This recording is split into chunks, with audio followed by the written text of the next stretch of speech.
ভাইফোঁটায় মিষ্টি মাস্ট।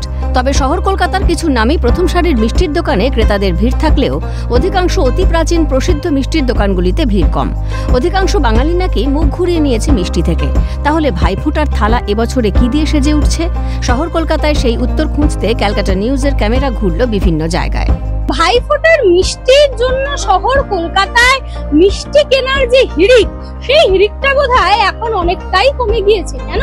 সেই উত্তর খুঁজতেই আমরা শহর কলকাতার বিভিন্ন পাড়ার যে মিষ্টির দোকান, অতি পুরনো প্রাচীন যে মিষ্টির দোকানগুলো, বিশেষ করে সেই মিষ্টির দোকানগুলোই আমরা ঘুরে দেখছি। তারা কি বলছেন, কেন হচ্ছে না এই বিক্রি? বউবাজার চত্বরে 151 বছরের পুরনো মিষ্টির দোকানে একাধিক স্মৃতি জড়িয়ে বহু বিশিষ্ট ব্যক্তিত্বের পদধূলি পড়েছে এই সুপ্রাচীন মিষ্টির দোকানে।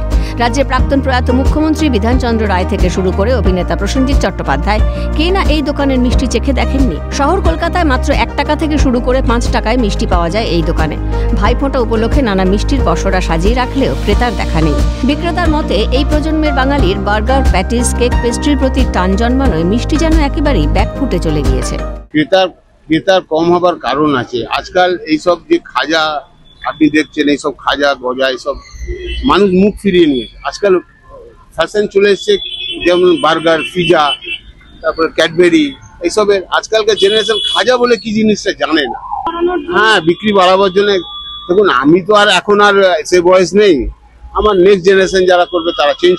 কলকাতা শহরে যদি সবথেকে কম টাকায় যদি মিষ্টি বিকোয়, তাহলে কিন্তু এই মিষ্টির দোকানে আমরা দেখতে পাচ্ছি। এবং তা হলেও সকাল থেকে যে সমস্ত নামজাদা কলকাতার মিষ্টির দোকানগুলি রয়েছে, সেখানে মানুষের ভিড় বাড়লেও এই যে অত্যন্ত পুরনো মিষ্টির দোকান, সেই মিষ্টির দোকানগুলোতে কিন্তু ভিড় একেবারেই ক্রেতাদের কম। কেন? সেই দুঃখ প্রকাশও তারা করছেন।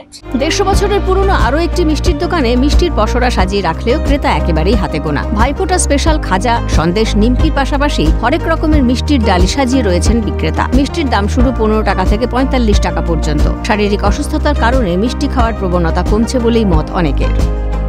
সেরকম মার্কেটিং নেই, মানে আগে যেমনি মার্কেট ছিল, আফটার লকডাউনের পর থেকে এটা অনেক ডাউন পড়ে গেছে মার্কেট। লাস্ট 1 ইয়ার থেকে ইকোনমিক কন্ডিশন আমার যা মনে হয় ফাইন্যান্সিয়াল কন্ডিশন, দেশের অবস্থা খুব খারাপ কন্ডিশনে চলছে। ইকোনমিক কন্ডিশনে মার্কেট সেরকম নেই, বাট চলছে।